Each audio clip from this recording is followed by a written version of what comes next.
எம்ஜிஆர் ஆட்சிக்கு வந்த பிறகு அவருக்கு தன்னை நிரூபிக்கணும்ன்ட்டு அவர் நினைச்ச ஒருவேளை கட்சியை தொடங்கியிருக்கணும். அது மட்டும் இல்லாமல் அவருக்கு ஒரு பெரிய நெருக்கடி. அவருடைய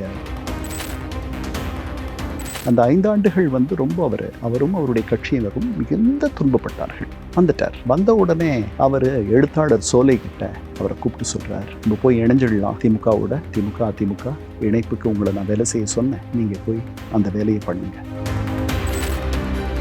அந்த உடனே முதல்ல எம்ஜிஆர் அவரை பார்த்த உடனே ஆண்டவனே அப்படின்றார். அப்படிதான் கூப்பிடுவார் எம்ஜிஆர் கலைஞர் கருணாநிதி. 2 பேரும் தனியாக பிஜு பட்நாயக்கும் இல்லாமல் 40 நிமிடம் சந்தித்து பேசுகிறார்கள். கலைஞர் 6 நிபந்தனைகளை வைக்கிறார். கட்சியினுடைய பொறுப்பாளர்களாக நிர்வாகிகளாக யாரெல்லாம் இருக்கணும் அப்படின்றத முடிவு பண்ணிக்கலாம். இப்படி ஒரு 5. 6வதாக வைத்தது தான் ஒரு கடினமானது. அது என்னன்னா, நீங்க சொல்றது கேட்கறது எப்படி இருக்கு அப்படின்னா, பாகிஸ்தானி இராணுவமும் இந்திய இராணுவமும் ஒன்றாக இணைந்து 3வது ஒரு இராணுவத்தை எதிர்ப்பது அப்படின்றது.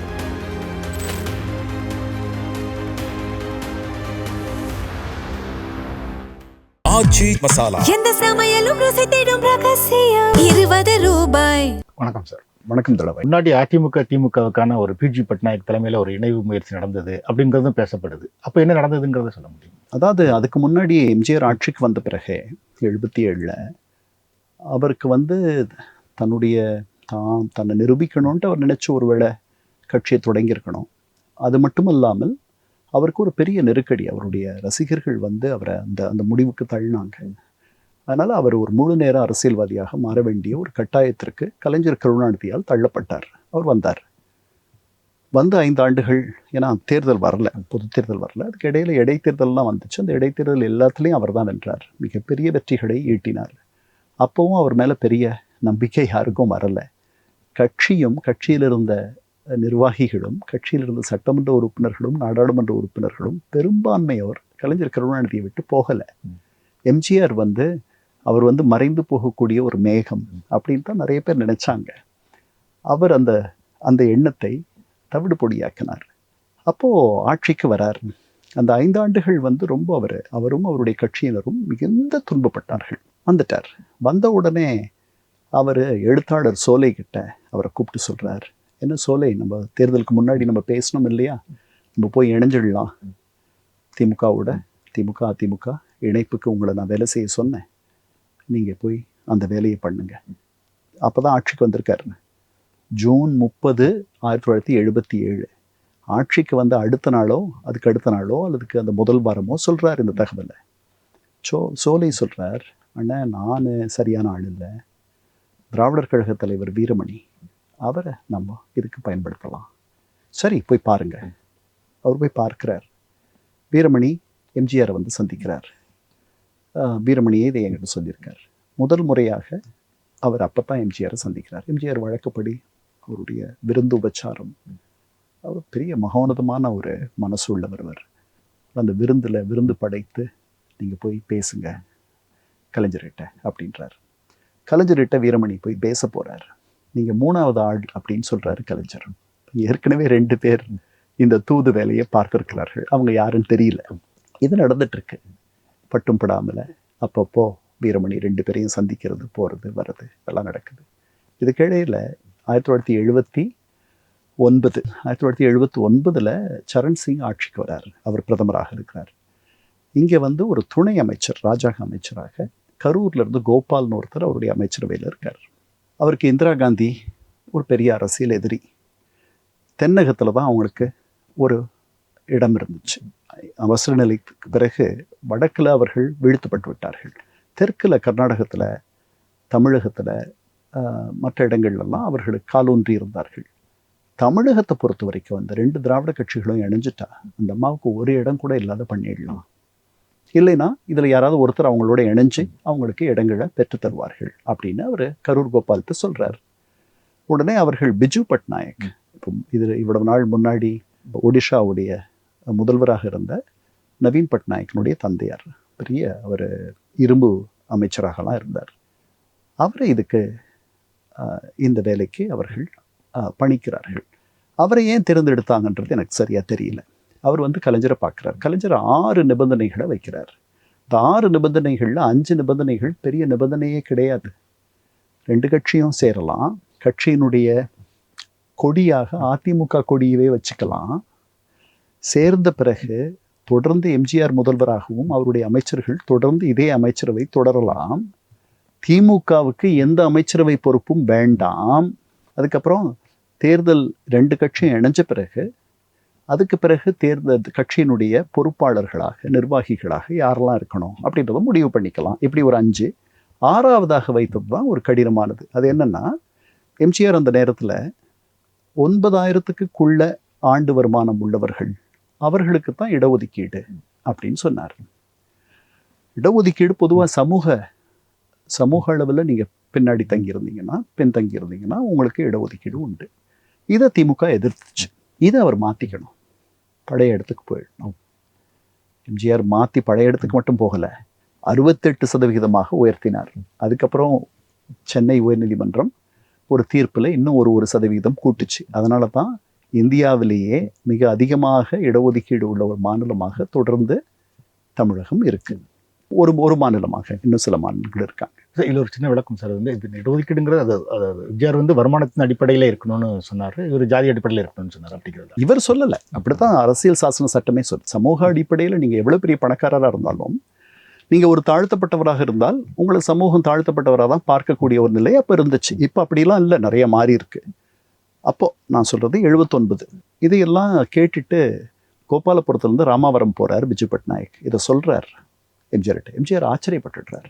ஏன்னா இதெல்லாம் என்ன பெரிய ரொம்ப எளிதாக இருக்குல்ல, இந்த இந்த பொருளாதார உச்சவரம்பு அப்படின்றத தவிர மற்ற எல்லாமே எளிதாக இருக்குது. அடுத்த நாள் செப்டம்பர் 13, 1979 அரசு விருந்தினர் மாளிகையில் 2 பேரும் வராங்க. பிஜு பட்நாயக் அங்கே இருக்கார். எம்ஜிஆர், நாவலர் நெடுஞ்செழியன், பண்டுட்டி ராமச்சந்திரன் இவங்களெல்லாம் அழைச்சிட்டு வரார். இந்த பக்கம் பேராசிரியர் அன்பழகன், வேறு சில நிர்வாகிகளை அழைச்சிட்டு இவர் வரார். வந்த உடனே முதல்ல எம்ஜிஆர் அவரை பார்த்த உடனே ஆண்டவனே அப்படின்றார். அப்படி தான் கூப்பிடுவார் எம்ஜிஆர் கலைஞர் கருணாநிதியை.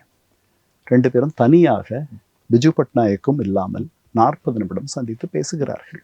நான் கேள்விப்பட்டதெல்லாம் உண்மையா ஆண்டவனே அப்படின்றார் எம்ஜிஆர். ஆமாம், நன்றாக பேசி சிரித்து 40 நிமிடம் 2 பேரும் சிரித்த முகத்தோடு வெளியே வருகிறார்கள். வந்து செய்தியாளர்களை, அப்புறம் பிஜு பட்நாயக்கையும் பார்க்குறாங்க, செய்தியாளர்களை சந்திக்கிறார்கள்.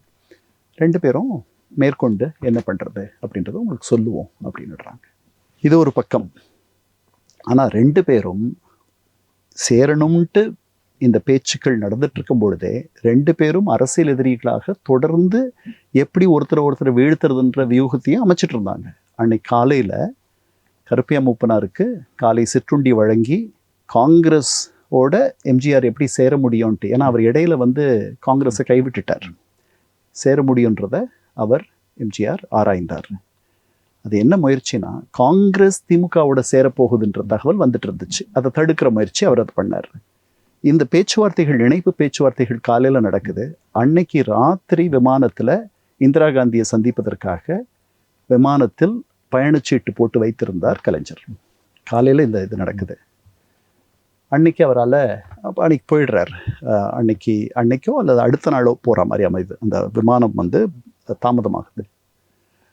அடுத்த நாள் போகிறார். அடுத்த நாள் வேலூரில் செப்டம்பர் 14, 15 அந்த மாதிரி அண்ணாவனுடைய பிறந்தநாள் விழாவை அதிமுகவினர் கொண்டாடுகிறார்கள். எம்ஜிஆர் பேசுகிறார்.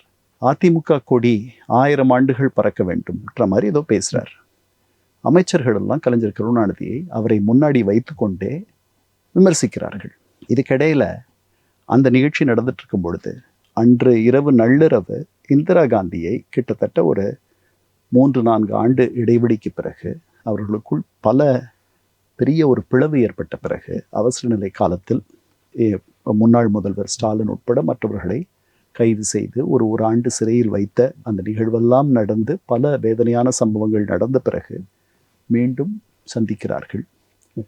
முதன்முறையாக மீண்டும் காங்கிரஸ் திமுக கூட்டணி உருவாகிறது. எம்ஜிஆர் முன்னாடி வச்சு அமைச்சர்கள் பேசுனாங்கன்னு சொன்ன அந்த கூட்டத்துக்கு முன்னாடி கலைஞர் 2ம் ஒரே நேரத்தில் நடக்கிறதா தான் எனக்கு ஞாபகம். அன்னைக்கு இரவு இங்கே கூட்டம் நடக்குது. அன்னைக்கு அதே இரவு கூட்டம் ஒருவேளை 11 மணிக்கு முடிஞ்சிருக்கலாம். அவர் 12 மணிக்கு அங்கே சந்திக்கிறார் டெல்லியில். இப்போ திரும்ப நம்ம இன்னைக்கு உள்ள சூழலுக்கு வந்துட்டோம்னா, இப்போ திமுகவும் அதிமுகவும் இணைகிறது, இந்த அதிமுக ஒரு ஆட்சி அமைக்கிறது, அதுக்கு திமுக ஆதரவு தெரிவிக்கிறது அப்படிங்கிற சூழல் வந்து அது விஜய்க்கு தான் சாதகமாக மாறும். இது விஜய் வந்து ஒரு சூப்பர் ஹீரோவா ஆவிடுவார் அப்படிங்கிறாரு ஒரு பழைய முன்னாள் நீதிபதி ஹரி பரந்தாமன் வந்து. நீங்கள் எப்படி பார்க்குறீங்க? நானும் அப்படி தான் பார்க்குறேன்.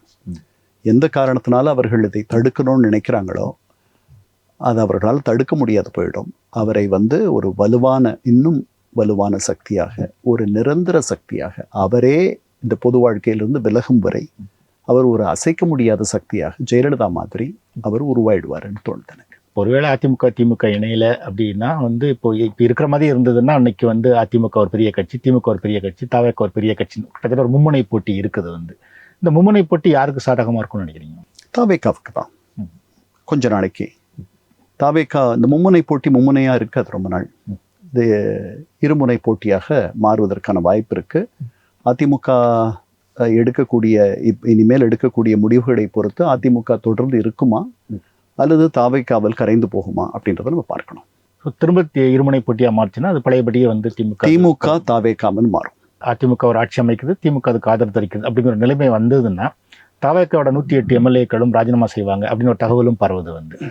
அதுக்கு வாய்ப்பு இருக்கா? அப்படி விட நடந்ததுன்னா அது யாருக்கு லாபமாக இருக்கும்னு நினைக்கிறேன். அந்த மாதிரி ஒரு அரசியல் தற்கொலையை அவர்கள் செய்ய மாட்டார்கள்னு நான் நம்புகிறேன். ஏன்னா அந்த 108 இடங்களுக்கும் மீண்டும் மறுதேர்தல் வரும். அந்த மறுதேர்தலில் அந்த 108 இடமும் அவர்கள் வெல்லணும். தப்பி தவறி 1-2 அவர்கள் தோற்றுவிட்டால் கூட அது ஒரு தவறான ஒரு கருத்தை மக்கள் மத்தியில் பரப்பிடும்.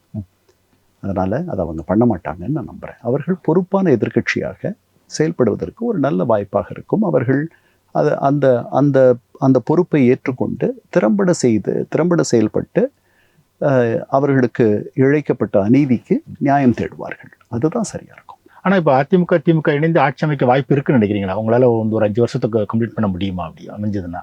அது அவங்க தான் யோசிக்கணும். முதல்ல இது வந்து தார்மீக அடிப்படையில் சரியானு யோசிக்கணும். அதுக்கப்புறம் 5 ஆண்டுகள் அது புதிய சிக்கல்களை கொண்டு வரும்.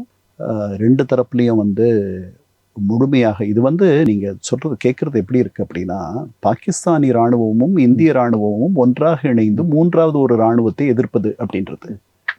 நீங்கள் 2 பேருமே நீங்கள் பிறந்ததிலிருந்து உங்களுக்கு ஊட்டி வளர்க்கப்பட்டது உங்களுடைய பிறவி எதிரி எதிர இருக்கவர் அப்படின்ட்டு.